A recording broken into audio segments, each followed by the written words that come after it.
Hello, my name is James Kelly and I'm the creator of the Miracle Choice board game. Thank you for buying the game and welcome to this video in the series of how to play the game. This video will give an overview of the game instructions. As you can see, I've already opened the playing board and I've placed the playing cards on each of the spaces on the board game, and I've placed the 4 instruction cards on the 4 places on the board game as well. At the start of this video we'll be following the instruction booklet where we're looking at game preparation. And the first thing to do in game preparation is to decide how long you're going to play the game for. The instruction booklet says if you're considering playing a game for 4 people, then you need to leave half an hour per person, so that would be a 2-hour playing time, and you would start the game completion 15 minutes before the end of play. So that really means approximately half an hour per person to have an experience of the game. Now the next thing to do is to read out the confidentiality agreement, which is on the back cover of the instruction booklet. Select a player to do that, and that same player can then check that all players agree to the confidentiality agreement.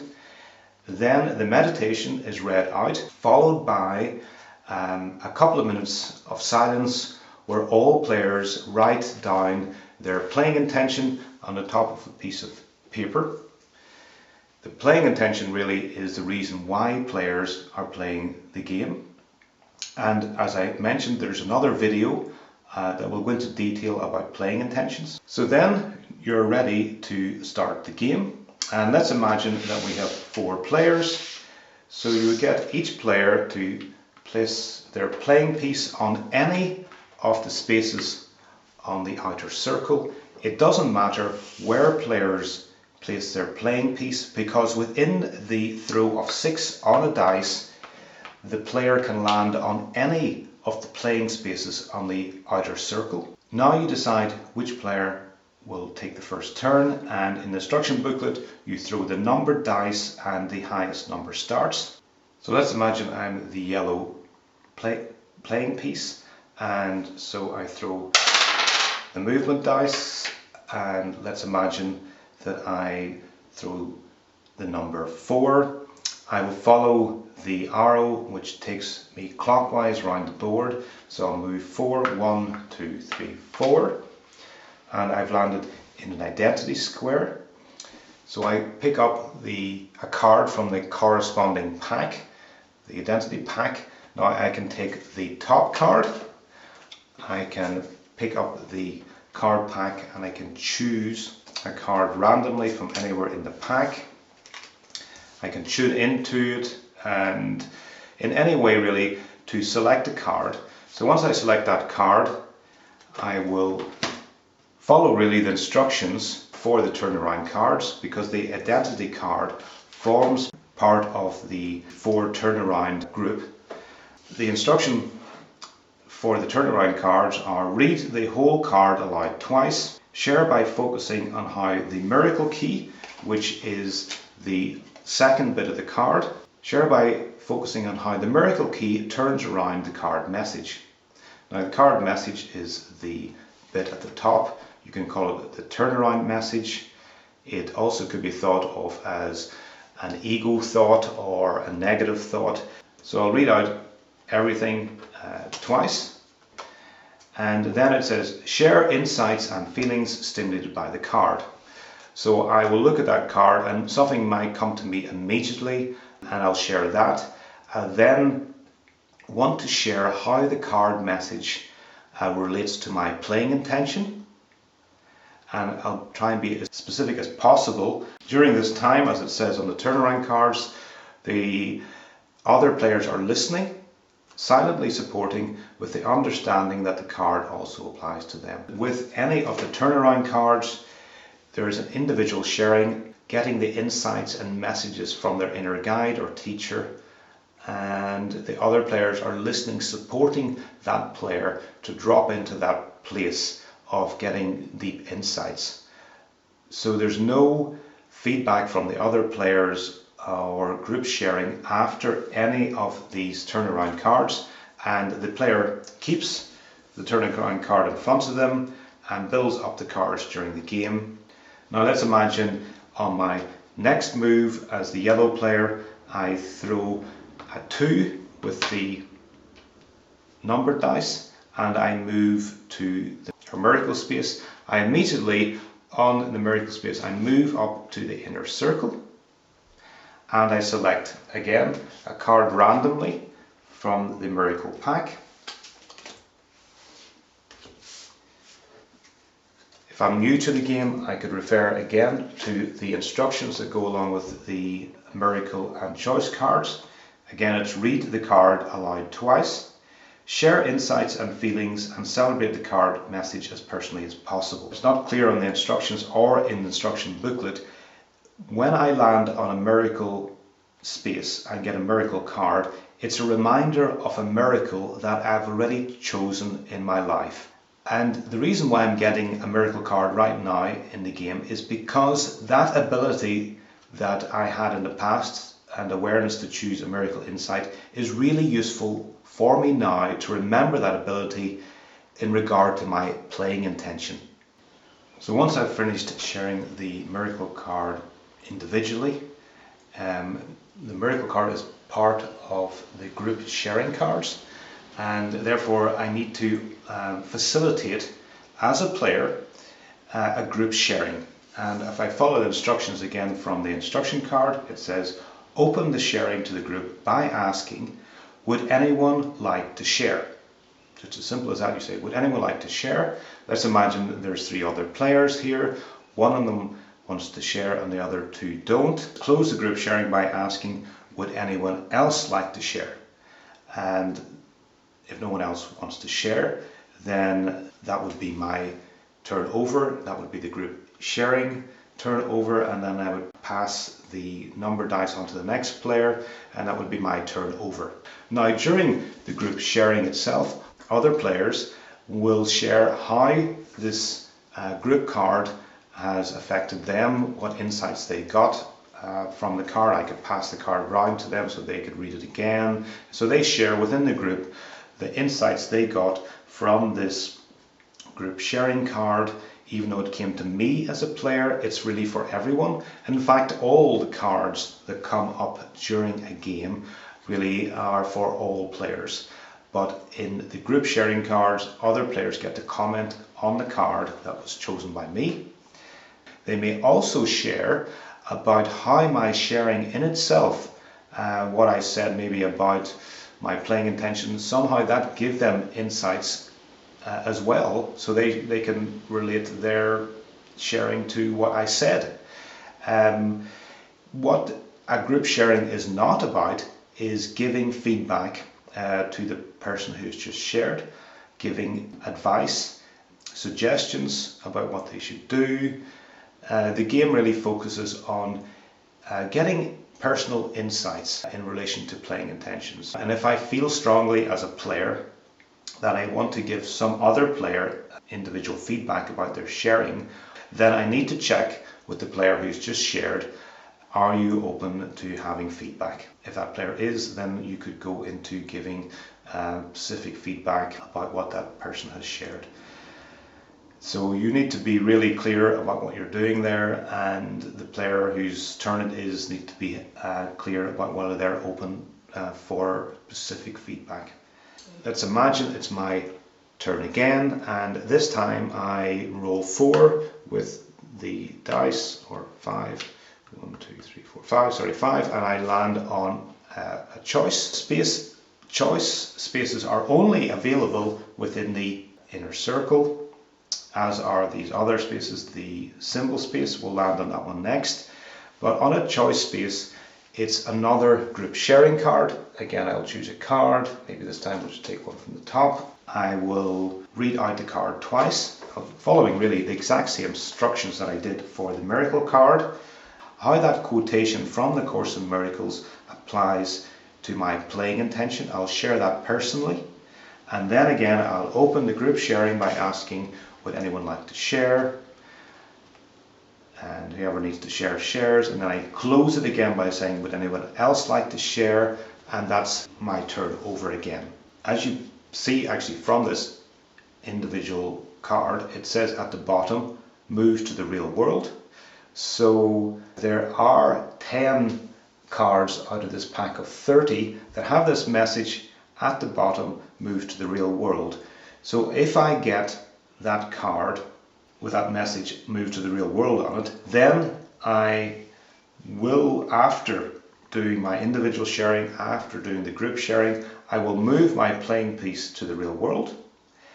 And then my turn continues again. I get a second card within that same turn from the real world deck. I'll demonstrate the real world one just at the end, but let's imagine I'm still on this space, and in my next turn I throw the number 2. I land on a symbol space. Now the symbol space is the only space in the game where I get to use the symbol dice. Now the symbol dice obviously has got 6 faces, and 2 of the faces have the symbol of the real world, and if I roll that symbol I get again to move to the real world, and that's as I say, we'll go there in a moment, to the real world. If I throw one of the other symbols, other 4 symbols are the symbols for the 4 turnaround packs. If I throw that symbol, then I will again choose a card from that corresponding pack, and I will just use the same instructions for turnaround cards, and I will not move. If I throw a turnaround symbol, I will stay on that space. I will do the turnaround card as usual, and then that would be my turn over. So here we've already shown that there is 2 ways in the game of getting to the real world. One by throwing this symbol on the symbol square, the other by getting a choice card that has moved to the real world on it. So now let's imagine I'm in the real world. I would then go and choose a real world card. As soon as I move there from this space or from the space, I continue in that same turn to choose a real world card. Like before, I choose that randomly. In the real world, there is an individual sharing only, and do the individual sharing after reading the card twice, and the card message again is a quotation from the Course in Miracles.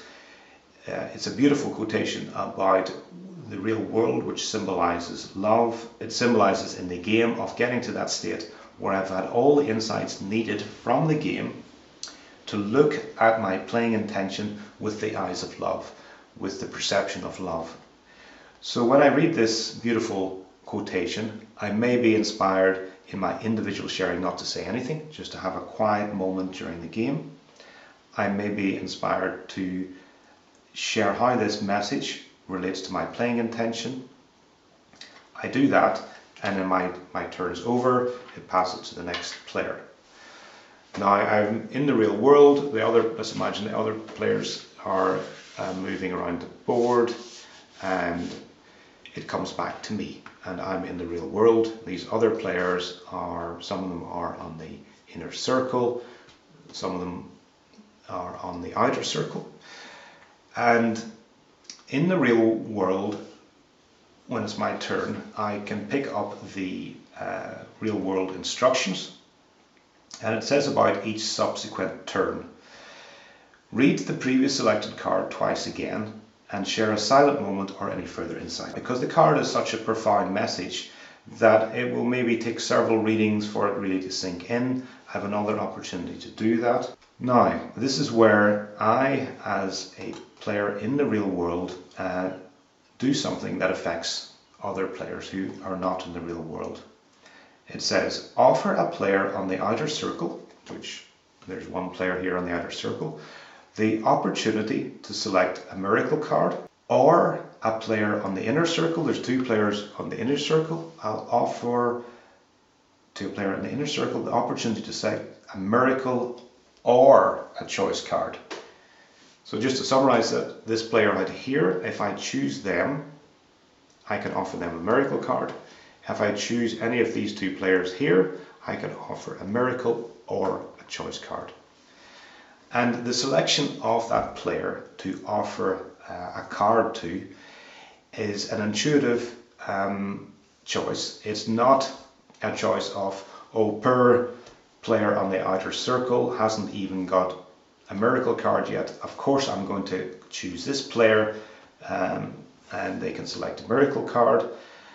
It's really going inside and following your intuition, or you can call it guidance, as to which player I will want to select. Now I say I select this player here, and it's up to that player. I'll say to that player, you've got an opportunity to select a miracle or choice card. It's up to this player on the inner circle which card they will select. If they choose to select one of these choice cards, we know from previous cards that they may select a choice card that has a message, move to the real world. If they do that, then they move to the real world and they join me in the real world. So I may be giving an opportunity for a player who's on an inner circle to choose a card that would lead them to join me in the real world.